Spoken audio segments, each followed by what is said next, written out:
Have you ever longed to be free from anxiety and worry, or perhaps just to less stress? If you find yourself in a state of worry and anxiety, you reach this point by following a path that led you here.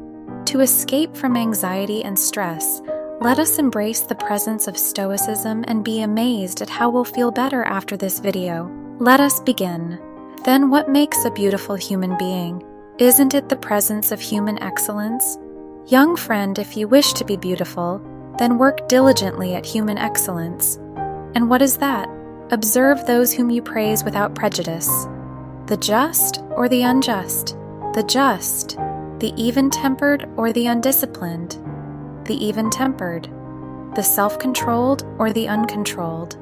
The self-controlled. In making yourself that kind of person, these qualities, you'll be ugly even if you use every trick in the book to appear beautiful. Epictetus.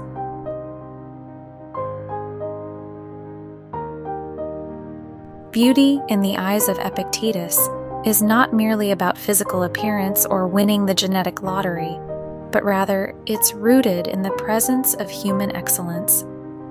To be a beautiful human being, we should strive for qualities that promote calmness and inner peace.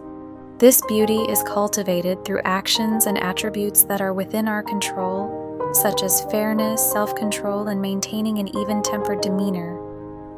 Our contemporary ideals of beauty often focus on superficial features like high cheekbones or complexion, but these are largely outside our influence. Instead, Epictetus encourages us to look at qualities like justice, self-discipline, and emotional balance as the true markers of beauty. These characteristics run deeper than appearances and contribute to our sense of inner calm. We can choose to act without prejudice, act justly, maintain composure, and control ourselves. In doing so, we become beautiful in the Stoic sense, regardless of external appearances. Beauty, according to Epictetus, is found in the ethical choices and virtues that we develop, making it a reflection of our character and our commitment to living a life free of anxiety and filled with calmness. We should take wandering outdoor walks so that the mind might be nourished and refreshed by the open air and deep breathing. Seneca. Imagine living in a bustling and noisy city like Rome, where the streets were filled with the clamor of wagons, vendors shouting, and the clanging of blacksmiths' hammers. Seems like a challenge to find a moment of peace and quiet in such an environment, right? Philosophers of that time, and many others throughout history, turned to walking for various reasons.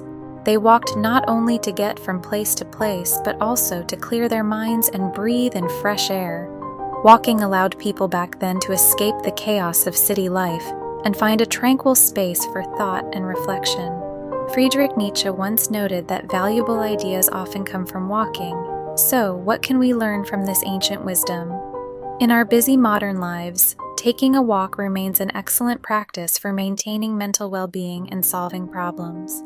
Whenever we're feeling stressed, overwhelmed, or in need of a creative spark, a walk can provide the mental space we need. It's a solution for clearing our heads and finding clarity when faced with tough decisions or complex issues. Whether it's a short stroll or a long walk, alone or with a friend, walking is a practical way to take care of our mental health, improve our focus, and unlock the answers we seek. If then it's not that the things you pursue or avoid are coming at you, but rather that you, in a sense, are seeking them out, at least try to keep your judgment of them steady, and they too will remain calm, and you won't be seen chasing after or fleeing from them. Marcus Aurelius. According to Navy SEALs, calm is contagious. In times of chaos and uncertainty, the ability to maintain composure and serenity is crucial, especially when we're in a leadership role. When things get turbulent and people around us start to panic or lose their direction, it's our responsibility to lead by example and be the source of calm, not through force, but through our own calming manner.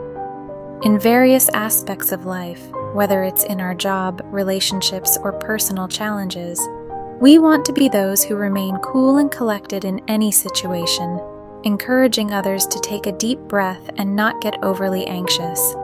We're the ones who say, "We've got this, no need to worry," instead of being the ones who stir up anxiety, paranoia, or irrationality. We should aim to be the ones who spread a sense of calm and stability. Our calmness will naturally influence and soothe those around us, making us assets rather than liabilities. The task of a philosopher: we should bring our will into harmony with whatever happens so that nothing happens against our will, and nothing that we wish for fails to happen. Epictetus. When we see our responsibilities and tasks as something we have to do, it can feel like a burden leading to stress and frustration. However, when we adopt the mindset of a get-to-do list, it transforms into a privilege, a collection of experiences and opportunities we're fortunate to have. This shift in perspective is at the core of the philosopher's way of meditating. Instead of trying to force our will upon the world and feeling frustrated when things don't go our way, we learn to harmonize our will with the events around us. If we're stuck in traffic, it's a chance to relax and enjoy a moment of stillness. If our car breaks down, it's an opportunity for a refreshing walk. Even when faced with inconvenient or frustrating situations, such as being splashed by a passing car, we can see these as reminders of the fragility of life, which puts trivial inconveniences into perspective.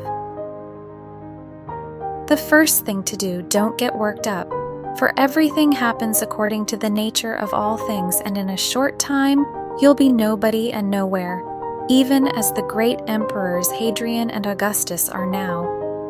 The next thing to do: consider carefully the task at hand for what it is, while remembering that your purpose is to be a good human being. Get straight to doing what nature requires of you, and speak as you see most just and fitting, with kindness, modesty, and sincerity. Marcus Aurelius. Marcus Aurelius tells us not to get too worked up about things. Why? Because everything in life follows a natural order, and in the grand scheme of things, our existence is fleeting, just like even the mightiest emperors of history, such as Hadrian and Augustus, have become. So, the first step to making decisions with calmness is to keep this perspective in mind. The second step involves carefully pondering about the task at hand. But here's the crucial part: never lose sight of our primary purpose, to be good human beings. In other words, whatever we do, we should do it with kindness, calmness, humility, and sincerity. When faced with a decision, we should consider it carefully and act in a way that aligns with these principles. About being true to ourselves and adhering to a moral compass that guides us to make choices that are fair and just. We should stay calm and not let emotions cloud our judgments, avoiding getting upset and doing the right thing. After all, calmness is like a clear sky with drifting clouds. Our thoughts come and go, and we face challenges with a steady heart, like a tree in the breeze, unshaken by strong winds. With that, this is again a powerful quote, leaving you with a powerful saying: calmness is a cradle of power. Thank you so much, and see you in our next video.